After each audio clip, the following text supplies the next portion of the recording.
پارلیمان میں جو اسٹینڈنگ کمیٹیاں ہوتی ہیں ان کا کام ہی یہ ہوتا ہے کہ اگر کسی ادارے میں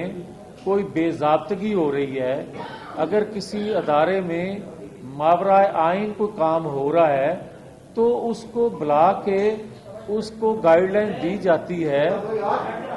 اس کو چیک کیا جاتا ہے۔ مگر یہاں تو بالکل صورتحال ہی مختلف ہے۔ آپ مجھے یہ بتائیں کہ پاکستان کا 5 سے 7 ارب روپیہ ڈوب گیا اور 5 سے 7 ارب کا کوئی پوچھنے والا ہی نہیں۔ اگر کوئی پبلک اکاؤنٹ کمیٹی بلاتی ہے تو صاحب جو ہیں، مجھے تو آج یہ لگ رہا ہے کہ ابھی تک اس ادارے کی طرف سے کوئی وضاحت نہیں آئی کہ ہم آنا چاہتے ہیں یا نہیں آنا چاہتے۔ مگر حکومت وقت جو ترجمان بنی ہوئی ہے، اس سے اندازہ ہوتا ہے کہ دال میں کالا ہے۔ یہ جو 5 سے 7 ارب روپیہ میرا اور آپ کا، پاکستانی قوم کا، انہوں نے براڈ شیٹ کمپنی کو دے دیا، سمجھ آ رہا ہے کہ ابھی لندن ہائی کورٹ سے فیصلہ نہیں آیا تھا تو پاکستان کے ہائی کمیشن کے اکاؤنٹ میں لندن میں وہ پیسہ ٹرانسفر کرنے کی ضرورت کیوں پیش آئی؟ اور آج ہم یہ کوئی کمیٹی جو ہے یہ کوئی سکروٹنی نہیں کرنا چاہ رہی تھی چیئرمین نیب کی یا نیب کے ادارے کی، ہم تو انفارمیشن لینا چاہ رہے تھے بھائی، اور انفارمیشن لے کر پبلک کو یہ بتانا چاہتے تھے جو ہمارا کام ہے کہ آپ کے ساتھ ہوا کیا ہے، اور پھر ریفر کرنا تھا کہ یہ کون سا ادارہ جو ہے اس کی اسکروٹنی کرے اور لوگوں کو یہ لوٹا ہوا پیسہ جو بار بار یہ 8-10 سال سے ہم سن رہے تھے، یہ کس نے لوٹا اور کس کے جیب میں گیا، یہ تھا اصل مقصد۔ مگر آج ہم دیکھ رہے ہیں کہ آپ جب براڈ شیٹ کمپنی 3 ہفتے کی اس کی پیدائش تھی تو اس کے ساتھ ایگریمنٹ کرنے والے ادارے کے جو نمائندے تھے ان میں سے ایک بڑے معزز ممبر ہیں جن کو آج چیئرمین سنائے بنا رہے ہیں اس کمیٹی کا، ان کا نام ہے شیخ عظمت، ریٹائر جسٹس صاحب۔ اس وقت یہ ڈپٹی پراسیکیوٹر نیب تھے جب براڈ شیٹ کمپنی سے معاہدہ کیا گیا، اور ان کا کوئی اس سے پہلے تجربہ نہیں تھا، ان کے پاس کوئی اس سے پہلے کوئی یہ تھا نہیں ان کا یہ کہ اس طرح کے کاموں میں ان کی کمپنی اس سے پہلے کام کر چکی ہو۔ تو شیخ عظمت صاحب کو جو چیئرمین لگایا گیا، دوسرے نمبر پہ آپ یہ دیکھیں، یہ دال میں جو کالے کی ہم بات کر رہے ہیں کہ شوکت خانم کے بورڈ آف گورنر کے بھی وہ ممبر ہیں۔ اس کے علاوہ آپ یہ دیکھیں کہ نواز شریف کا جو پاناما کیس تھا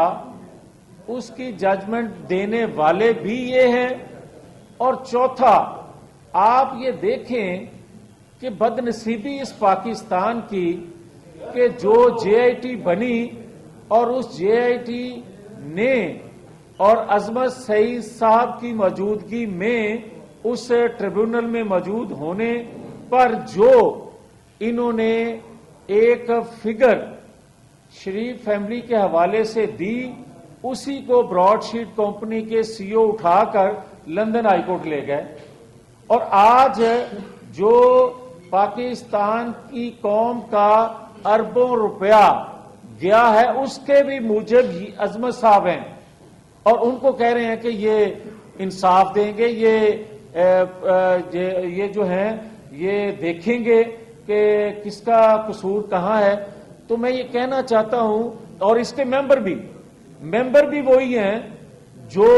اس میں ہاتھ جن کے رنگے ہوئے نظر آ رہے ہیں۔ آپ لوگوں کو بلیک میل کرنے کے لیے، آپ نیشنل لیڈرشپ کو بدنام کرنے کے لیے قوم کا جو پیسہ اس پر خرچ کرتے ہو، قوم سوال کرتی ہے آپ سے، اور یہ کمیٹی بھی سوال یہی کرنا چاہتی ہے کہ آپ بتائیں کہ آپ تو ایک سیاسی مقاصد کے لیے پاکستانی قوم کا پیسہ استعمال کر رہے ہیں، آپ اپنی جیب سے پلے سے کسی کی بدنامی کے لیے پیسہ خرچ کریں، ہمیں کوئی اعتراض نہیں ہے، اور آپ کر رہے ہیں، مگر پاکستانی قوم کا پیسہ آپ کو اس طرح خرچ نہیں کرنے دیں گے۔ اور آخر میں یہ بات کہوں، کسی طور پر بھی اس کیس کو اس طرح ہم جانے نہیں دیں گے۔ یہ اسٹینڈنگ کمیٹی کی ڈومین میں ہے، اور اسٹینڈنگ کمیٹی نے چیئرمین نیب کو اپنے پاس بلایا ہے، ان سے کہا ہے کہ آپ تشریف لا کر نیب کے حوالے سے جو سوالات اٹھ رہے ہیں قوم میں اس کی آ کے وضاحت کر دیں۔ ہمیں اس پر کوئی اعتراض نہیں کہ وہ کہیں کہ میرے دور میں یہ پیسہ نہیں گیا یا میرے دور میں یہ ایگریمنٹ نہیں ہوا، مگر ہم تو چیئر کو ڈریس کر رہے ہیں، ہم تو ادارے کو ڈریس کر رہے ہیں، ہمارا کوئی یہ کسی سے یہ انا یا بغض یا کسی کے ساتھ ہمیں کوئی گرج نہیں ہے کہ فلاں شخص تشریف لائے۔ ہماری تکلیف یہ ہے کہ پاکستانی قوم کا جو اربوں روپیہ گیا ہے اس کا ذمہ وار کون ہے، ہم اس لیے ان کو بلانا چاہتے ہیں۔ اور یہ جو میڈیا پہ خبریں آ رہی ہیں کہ ہم نے یہ کہا ہے کہ ٹھیک ہے اگر شبلی فراز صاحب نہیں مانتے تو ہم نہیں بلاتے، قطعاً یہ غلط ہے۔ یہ اسٹینڈنگ کمیٹی چیئرمین نیب صاحب جو ہیں ان کو بلا رہی ہے،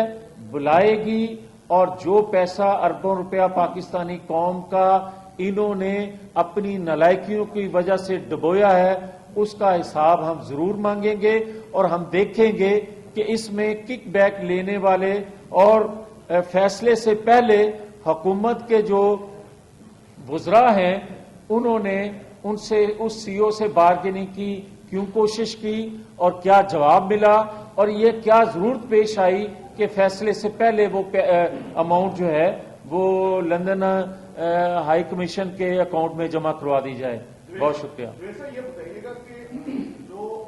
شیخ اسود سعید ہیں بڑی کمیٹی کے ہیڈ ہیں، کیا آپ ان کے خطے کا مطالبہ کرتے ہیں ان کو نہیں تحقیقات کرنی چاہیے؟ دوسرا، کیا کمیٹی جو ہے وہ شہزاد اکبر صاحب کو بھی بلائے گی اس حوالے سے کہ جو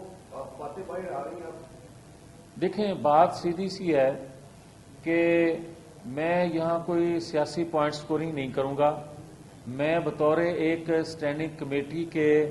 چیئرمین کی بات کر رہا ہوں، میں کسی جماعت کے نمائندے کے طور پہ بات نہیں کر رہا، اس لیے کہ اسٹینڈنگ کمیٹی میں ہر جماعت کا ممبر موجود ہوتا ہے، حکومت کا بھی دوسرا بھی، سب کا یہ مینڈیٹ دیا ہوا ہے جو میں بات کر رہا ہوں کہ ان کو یہاں آنا چاہیے۔ اب جو آپ کا سوال ہے کہ عظمت سعید صاحب جو ہیں قطعاً جو میں نے باتیں ان کے حوالے سے کی ہیں اس کے بعد جواز نہیں رہ جاتا